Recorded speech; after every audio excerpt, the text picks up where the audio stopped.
alligators, what's up? It's Allie Hardesty, and today's video is going to be how to get famous on YouTube, how to grow on YouTube, how to have your videos go viral, and just how to get your channel up and going in general. I have been asked to make this video since the very beginning of my channel, and I've been putting it off for the longest time for a few reasons. One being there is seriously so much to say in one video that I'm gonna have to spread it out. So I think today I'm going to be primarily focusing on how to grow your channel, gain subscribers, everything I just listed, versus the money side of things, like how to make YouTube your actual job, how to set up affiliate links, get sponsorships, monetize your channel, etc. So if you guys would like to see a video on that in specific, like how to make YouTube an actual career, that's a whole separate ball game. So let me know, give this video a thumbs up, and I will do that video. This is the second video in my series of like how to with social media vids. I did a how to get famous on Instagram video that actually is approaching 500,000 right now. So I was pretty impressed. I didn't expect it to do that well, but I guess a lot of people don't really talk about these things, or at least give like real tips.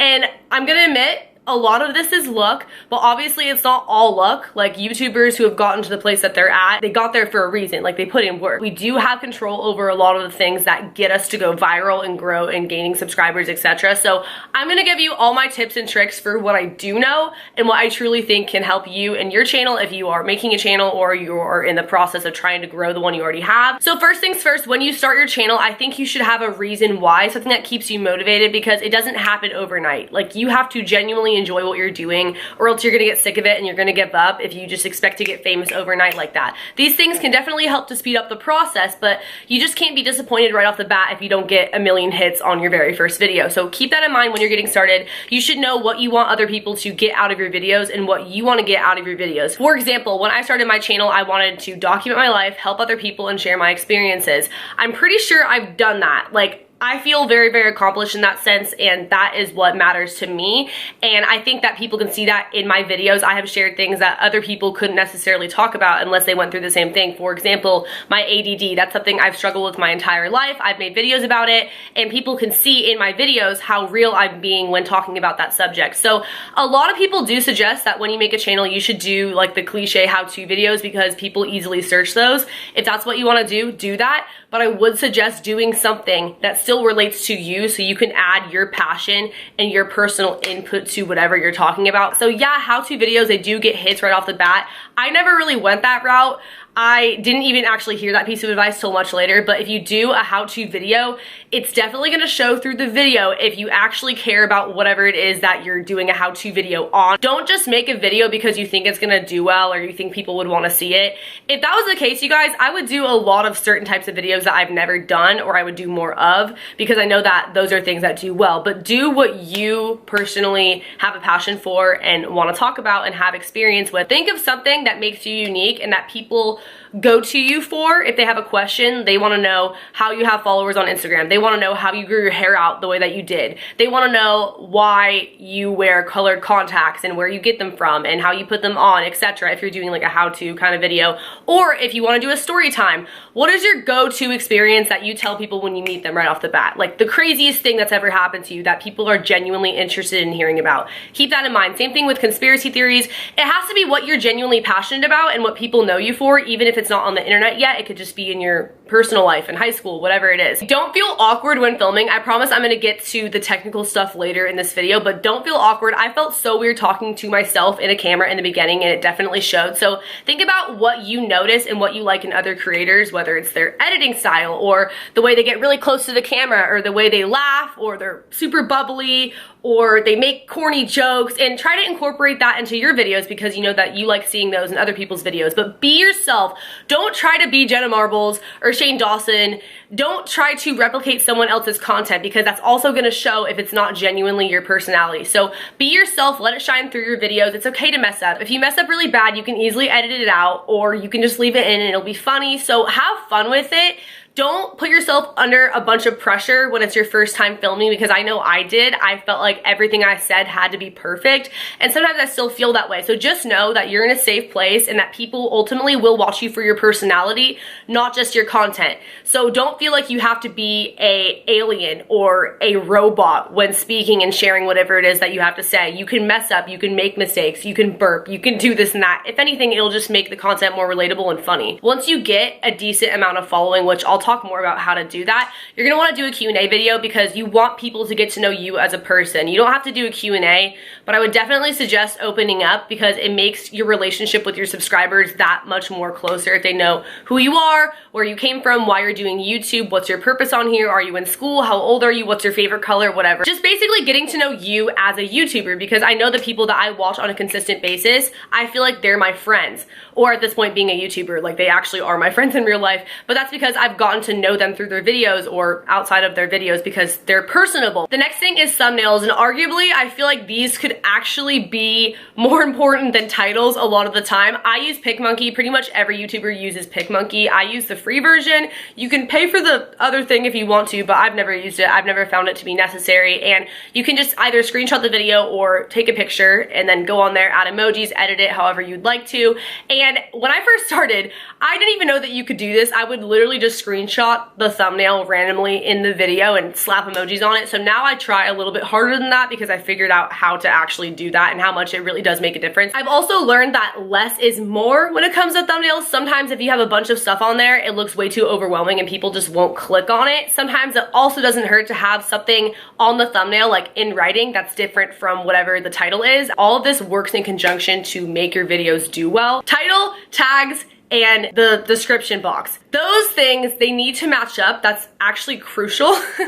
I learned this not even that long ago, and it has made a huge difference in my channel, in my videos, in my ratings, etc. So if you've noticed, a lot of the time YouTubers, they will put in the first sentence of their description box something having to do with the title. For example, this video is about how to get famous on YouTube. In their title, how to get famous on YouTube. And then their tags. One of the tags will be how to get famous on YouTube, because when it's in all different 3 places, when you search how to get famous on YouTube, your video will most likely be one of the first ones to pop up because it makes it that much more relevant. That's why you'll see a lot of repetitive tags and description boxes and titles, because it just makes it get up there when you search it that much easier. Also, Google keywords. I just started utilizing this. Like, to be honest, I could probably do a better job with it still, but if you go to a website called Google Keywords, you type in whatever it is that your video is about. For example, I did a video about how to get famous on Instagram. Type in Instagram. Some of the top search things are how to get famous on Instagram, how to grow on Instagram, how to edit pictures on Instagram. Of course, only if they are in fact relevant to the video, you talked about them in the video, etc. All those tags would fit, so I can slap them into the tag portion of the video, and then they're in there, so if people search for those, my video is also likely to pop up. Overall, I don't think tags matter as much, but they definitely help, especially all 3 together. And I'll let you in on another little secret. I didn't even know this when I started, but I used to give credit. In fact, I still give credit if my video was inspired by another YouTuber. For example, my confronting my ex with the other woman video. I saw Carrie Dayton, who I just did a collab with like a few weeks ago. I saw her post a video with basically the same title. Obviously, I didn't steal her idea, like the same similar situation happened to me and I made a storytime video about it, but her video inspired me to tell my story. So in the description box, I put this video was inspired by Carrie Dayton, and she ended up seeing it, and I think if anything, it might have gained some traffic because people found it from her video, like it was on the sidebar, or on the sidebar when people are watching other videos on her channel. It just popped up kind of because another YouTuber's name was stated in the description. Don't do that unless the video actually has to do with them or they really did inspire you, because that's just kind of like a way to use their name to get fame and things like that. But if you actually talked about them in the video, you actually were inspired by whatever video they made, you can totally do that. It's totally fine. As well as it's just really nice and kind of like common courtesy to give someone credits if their video did inspire you. Like, I've had people do that and I think it's so sweet. I don't get mad that my name was used in it. Like, I think it's awesome. They gave me credit, and that's like what people deserve, is credit. Auto descriptions, auto tags, etc. Again, you can go over to Google Keywords and search your name, like your channel name, Ali Hardesty, and all my most popular video titles will basically come up, or other things that people commonly search with my name. Those are my auto tags. So every single video, those are automatically in there. I don't have to go and individually type all of them. Same thing with my auto descriptions. I have all my social media, business inquiries, my email address, everything looks the same. And then on top of that, I just add whatever the video is about or other added links that I want to put in there. But it creates a lot less work for you in the long run if you are going to be consistently uploading. Also, make sure that your videos upload automatically to private. I mean, you don't have to, but I didn't even know you could do that for the longest time. So literally, if I put a video live, it would go up at like 3 in the morning if that's just like when I was uploading. Didn't make any sense. So putting them on private means that you can space them out better, which is what I do now. I more commonly have like 5+ videos unlisted or private on my channel before actually making them public for people to see live, like on YouTube. So that is never a bad idea. That way you can film a lot in bulk and spread them out and then film some more. Make sure that the titles and thumbnails are interesting. It doesn't have to be super clickbaity, but make it so that people at least want to click on it, you know, make it look nice. Cross promote, post your stuff on Instagram. If you don't want to post it on Instagram to mess up your feed or whatever, post it on your Insta story. Snapchat, now you can upload pictures from your camera roll, so I'll usually screenshot the video when it goes live and upload it that way, or you can just take a video or picture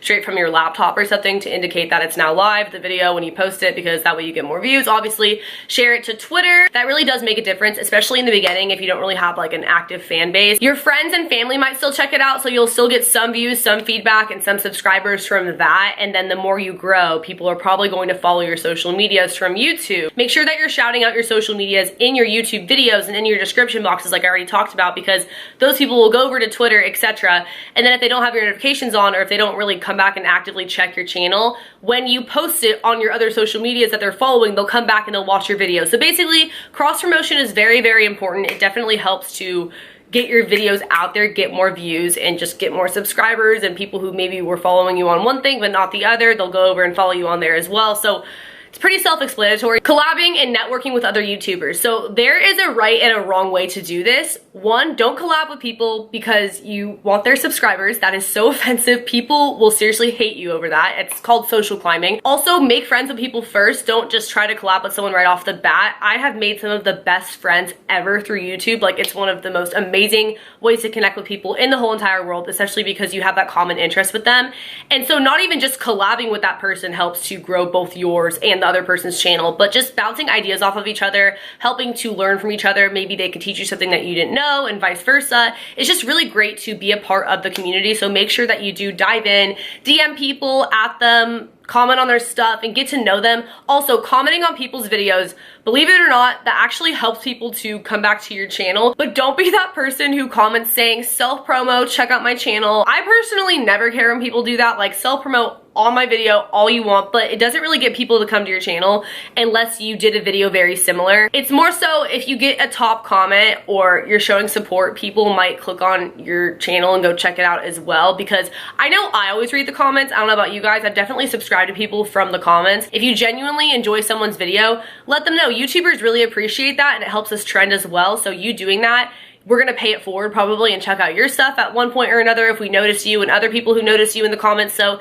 it's just a way, again, to be interactive with the YouTube community, and it kind of helps people to come across your channel and find you. So I would say that the quickest way out of everything I just said, which these things will help you get to this point, would be having a viral video. Having a video go viral. People go viral for many different reasons. I went viral for story times, conspiracy theories, and I just had like a twerking drive with me video go viral. Also, my Instagram how-to video went pretty viral. To me, viral is when a video starts getting a lot of views in a very short amount of time, like it trends and that sort of thing. People see it in their recommended section. So that can happen to pretty much any video. It's not just like certain kind of videos tend to do that. Obviously, if you're a bigger YouTuber, it happens more often, but it can happen to anyone. That is kind of when you see a peak in your subscriber count as well as your earnings, which that'll be the whole other video. Like I said, don't get used to it because YouTube fluctuates all the time when it comes to numbers in terms of money and subscriber count. So you want to keep your channel consistent. You want to be consistently posting.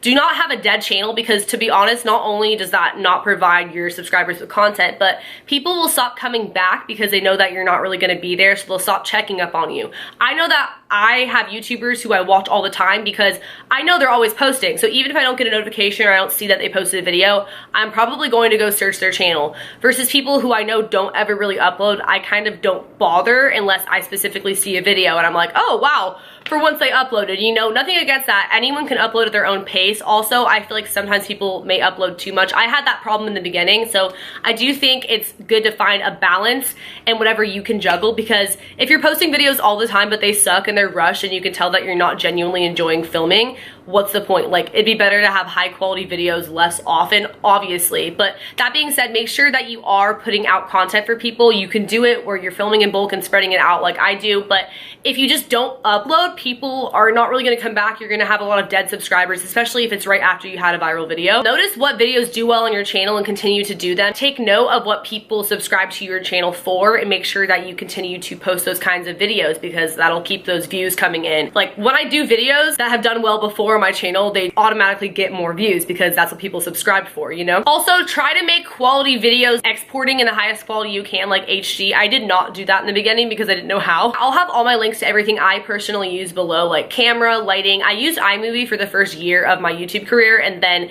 more recently I started using Final Cut Pro. iMovie is free and basically the Walmart version of Final Cut Pro, so when you do decide to upgrade and pay the $300 to get Final Cut Pro, if you ever do, you'll pretty much know how to use it because you were already basically using a low class version of it. A lot of people film their first videos on their phone. I don't really think it makes much of a difference. A lot of my first videos that did really well were not even good quality. I didn't have lighting. I think the only thing I had was a camera, and I don't even have that nice of a camera, to be honest. This is the same camera that I've been using the entire time I've been making videos, so it's definitely not necessary. It just helps to have professional equipment in the long run. Again, I have so much more I could honestly say about this, having to do with growing, just like other little things. If you have any questions, be sure to leave them below. Also, as far as making YouTube your job, whole separate thing. I will make a video if you guys want, so give this one a thumbs up and let me know if you want to see that. Subscribe to my channel if you are new here. Turn on post notifications by hitting that bell button right next to the subscription box. Follow my social media. I have Instagram, Twitter, Snapchat, and YouNow, where I broadcast every single day. I also have a Patreon where I post exclusive videos and photos that you can't see anywhere else. And I will see you guys in the next video. Later, alligators.